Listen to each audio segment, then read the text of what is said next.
Сәлем, достар. Басыңыздағы ойлардан. Немесе, мынандай маскалерден шаршадың ба?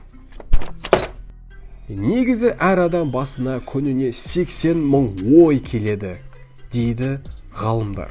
Бірақ оның қалай есептегенін білмеймін. Өздерінен сұраңдар.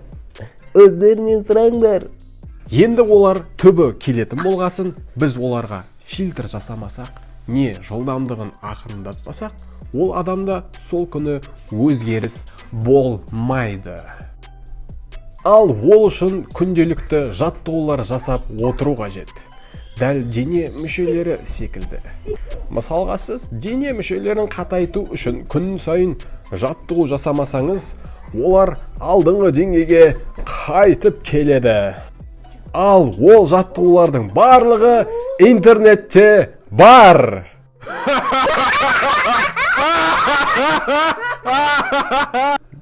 Білеміз, интернетте бар екен. Бұл жаттығулар ойды жинақтауға, мақсатты ойлар тудыруға, және де бір нәрсеге фокус, концентрация ұстауға әсерін тигізеді.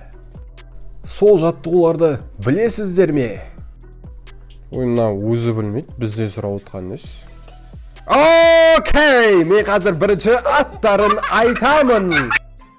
Жайт жоқсын, басымда от жүрді ғой. Мұқият тыңдап отырсыздар ма? Кеттік. Медитация, 10 целіңізді күнделікті жазу, күнделік жүргізу, идеалды күніңізді жазу, және тағы да басқа. Ал бұларды қолданып жүргендер болса, қандай өзгерістер болғанын жазып кетіңіздер. Бірақ менен басқа бұларды ешкім жасап жүрген жоқ.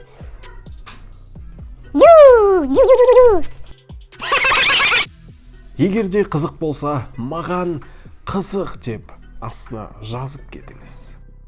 Ал егер қызық болмаса, маған қызық болмаса да, бұл неткен сұмдық влог, келесі видеоңыз қашан шығады, мен енді келесі видео шыққанға дейін күтіп отыратын боламын деп астына комментке жазып, сызып, сурет салып кетіңіздер.